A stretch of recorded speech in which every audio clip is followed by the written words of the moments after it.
नमस्कार, सत श्री अकाल, आदाब दोस्तों। आज हम बात करने जा रहे हैं हाइपरटेंशन के ऊपर। हाइपरटेंशन के बारे में हमने जानकारी ली major general doctor Charanjit Singh ji से, जो कि हार्ट स्पेशलिस्ट हैं।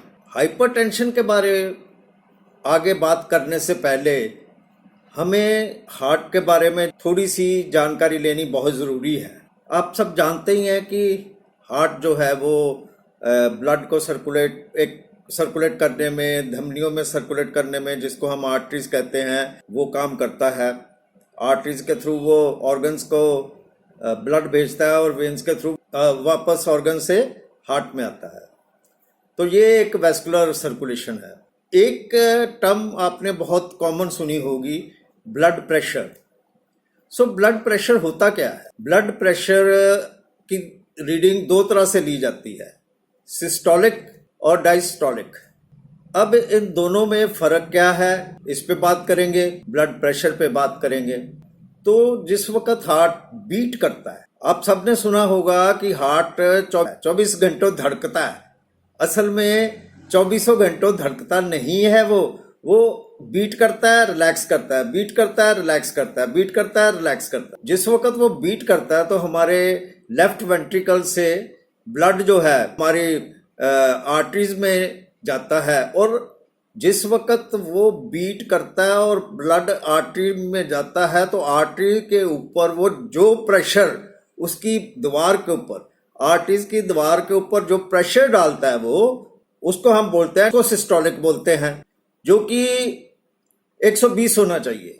और अमेरिकन हेल्थ एसोसिएशन के नई रिसर्च के हिसाब से वो लेस देन 120 होना चाहिए। और जिस वक्त हार्ट जो है वो रिलैक्स करता है पंप करने के जस्ट बाद, उस वक्त जो प्रेशर आर्टरीज के ऊपर होता है उस डायस्टोलिक प्रेशर, जो कि 80 नॉर्मल होता है। जो स्टडीज कहती हैं वो ये कि बीपी हमारे को एक दफा देख के ही किसी नतीजे पे नहीं पहुंचना चाहिए। हमारे को दो या दो से ज्यादा रीडिंग लेके उसकी एक एवरेज निकालनी है कि वो कितना है। कोई भी एक्टिविटी करके अगर कोई बंदा आया है तो उसी वक्त रीडिंग लेना ठीक नहीं आएगी। और अगर किसी बंदे ने स्मोकिंग की हुई है तब भी बीपी की रीडिंग सही नहीं आएगी। अल्कोहल इनटेक किया हुआ तब भी बीपी की रीडिंग सही नहीं आएगी। अगर कोई ड्रग ली हुई है तब भी बीपी की रीडिंग सही नहीं आएगी।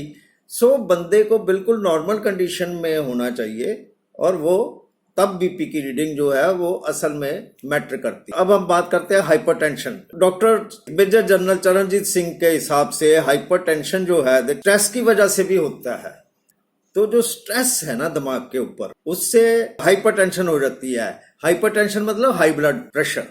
आपने देखा होगा या सुना होगा या पढ़ा होगा कि बहुत से मैमल्स जो हैं, जिसमें कि हम भी आते हैं, जानवर भी हैं 4 पैरों वाले, और जो स्तनधारी होते हैं उनको मैमल्स कहा जाता है। कुछ मैमल्स ऐसे हैं जो कि ग्रुप्स में रहते हैं, जैसे हाथी ग्रुप्स में रहता है, शेर वगैरह ग्रुप में नहीं रहते, वो अकेले रहते हैं। ऐसे ही हम भी मैमेलिया में आते हैं, मैमल्स में आते हैं। तो आपने देखा होगा कि पहले हम लोग कबीलों में रहते थे, कभी अकेले नहीं रहे, कबीलों में रहते थे। फिर एक छोटा सोसाइटी बनी, फिर एक शहर, एक गांव बसा, फिर एक शहर बना, फिर ऐसे करके प्रांत बने, फिर देश बने। ऐसे करके हम एक समाज में रहने वाले प्राणी हैं। तो अब हुआ क्या है? हुआ ये है कि हम समाज से टूट गए हैं। बंदा अब सुबह से लेके शाम के 8 बजे तक काम पे जाता है और सर नीचे करके सारा दिन कंप्यूटर या अपने काम पे लगा रहता है। शाम को थक हार के घर में आता है। इवन वो फैमिली के लिए भी उसके पास टाइम नहीं है। तो सामाजिक कार्यों के लिए कहाँ टाइम है? ये एक बहुत बड़ा कारण है। इंसान जो है वो है सामाजिक बाई नेचर, लेकिन वो समाज से टूट गया। ये बहुत बड़ी वजह है स्ट्रेस की, जो कि हमारे को major general doctor Charanjit Singh ji ने बताई। और दूसरी बात उन्होंने जो बताई वो ये है, हमारा खान पान। हम पहले अच्छी डाइट खाते थे, हर चीज शुद्ध मिलती थी। अब हमारे को शुद्ध डाइट नहीं मिलती है और हमारा जो झुकाव है जो फ्राइड चीज़ों की तरफ ज़्यादा बढ़ गया है। उस खान पान की वजह से होता क्या है कि हमारा जो फैट है वो आर्टरीज में जमा होता जाता है। तो आर्टरीज में जब जमा होता है तो वो आर्टरीज की जो डायमीटर है वो छोटा हो गया। जब वो छोटा हो गया तो बीपी बढ़ जाएगा, मतलब वॉल्स के ऊपर प्रेशर बढ़ जाएगा। और दूसरी बात एक ले लीजिए मोटापा। छोटे से एरिया को आपने पानी देना है 2 मिनट में चला जाएगा, बड़े एरिया को आपने पानी देना है तो 2 मिनट नहीं लगेंगे, टाइम ज़्यादा लगेगा। जितना बड़ा एरिया होता जाएगा उतना टाइम ज़्यादा लगता जाएगा।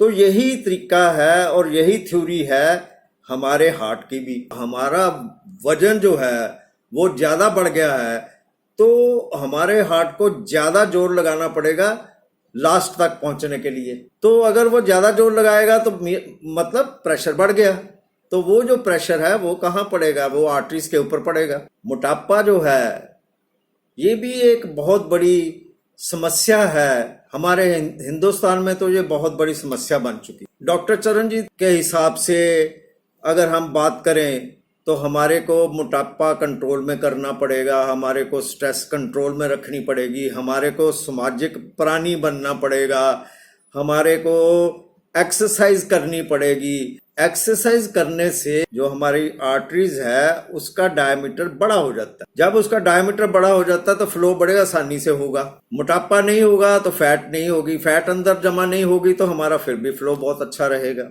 आपने देखा होगा वो गुब्बारा सा लेके डॉक्टर मरकरी से देखते हैं। हमारे घर में तो वो दूसरी है ना इलेक्ट्रॉनिक, उसमें 5% प्लस माइनस है, लेकिन वो जो मरकरी वाला है वो एक्यूरेट होता है। 120 mmHg इतना प्रेशर जो है वो आर्टरी के ऊपर पड़ना चाहिए मैक्सिमम। लो जो है वो नई रिसर्च के हिसाब से 80 से कम होना चाहिए। अब फिर वहीं आ जाते हैं जहां हमने बात छोड़ी थी, सामाजिक प्राणी होना चाहिए, एक्सरसाइज करनी चाहिए। सामाजिक प्राणी हो कैसे हैं? आप हेल्थ क्लब ज्वाइन कर सकते हैं, उसमें सुबह डांस करवाते हैं, एक्सरसाइज करवाते हैं और अच्छी अच्छी बातें करते हैं, दिमाग में पॉजिटिविटी लाते हैं। ये सब चीज़ों से क्या होता है कि दिमाग के ऊपर जो स्ट्रेस होती है ना वो रिलीज हो जाती है। और इसका जब हम एक कम्युनिटी में करते हैं, नेचर ने हमें सामाजिक प्राणी बनाया है, ठीक है, शुरू से कबीले में रहते थे, और जब हम एक कबीले में खड़े होके ये सब काम करते हैं ना तो समझ लो कि हम नेचर के हिसाब से काम कर रहे हैं। जो गुण हमारे में कुदरत ने डाले हैं, मदर नेचर ने डाले हैं, हम उन्हीं को फॉलो करते हैं, क्योंकि इकट्ठे होकर डांस कर रहे हैं, इकट्ठे होकर एक्सरसाइज कर रहे हैं। तो ये सारी चीजें ध्यान में रखने योग्य बात है। यहाँ मैं एक और चीज क्लियर करना चाहता हूँ कि कई लेडीज ये सोचती हैं कि हम घर में काम करते हैं और जब वो खड़े होकर काम करते हैं तो वो ये सोचती है कि हमारा एक किस्म का हमारे को अब एक्सरसाइज करने की जरूरत नहीं है। नहीं, बिल्कुल गलत बात। जब वो खड़े होकर काम करती हैं, एक जगह खड़े होकर काम करती हैं, तो जो हमारे नीचे पिंडलियां हैं, थाइज हैं, मैंने पहले भी बताया था आपको कि वहां पे दर्द होना शुरू हो जाता है। कि लेडीज जब या बंदे कोई भी खड़े होके कोई भी काम करते रहते हैं या एक जगह बैठ के काम करते रहते हैं तो उनको जो फटीग होती है, जो थकावट होती है, वो एक्सरसाइज की कैटेगरी में नहीं आती है। हाँ, लेकिन जो इंसान एक्सरसाइज करता है वो बंदा अगर खड़े होके काम भी कर लेता है थोड़ी ज्यादा देर भी, तो उनको ये प्रॉब्लम नहीं आती, ना ही उसको ब्लड प्रेशर की प्रॉब्लम आती है। तो आप समझ गए कि हाइपरटेंशन का सीधा सीधा रिलेशन जो है वो है स्ट्रेस से। स्ट्रेस का सीधा सीधा रिलेशन है बीपी से, और बीपी से कई मतलब हाई ब्लड प्रेशर से कई तकलीफें हो जाती हैं। हार्ट की तो हो ही जाती हैं। आपको बता दें कि उस किडनी से रिलेटेड भी बहुत सी बीमारियां होती हैं। सो आपने देखा कि एक दो छोटी सी चीजें करने से हम बिल्कुल ठीक रह जाते हैं। अच्छी डाइट खा लें, एक्सरसाइज कर लें, सामाजिक प्राणी बन जाएं, बातें कर लें, अच्छी बातें कर लें और डांस वांस कर लें, तो क्या ही बात है। उम्मीद करता हूं कि आपको मेरी ये वीडियो, मेरी ये जानकारी पसंद आई होगी। ऐसी ही वीडियो ऐसी ही जानकारियां लेके मैं बहुत जल्द आपके सामने फिर हाजिर हूँगा। तब तक मुझे दें इजाज़त। शुक्रिया।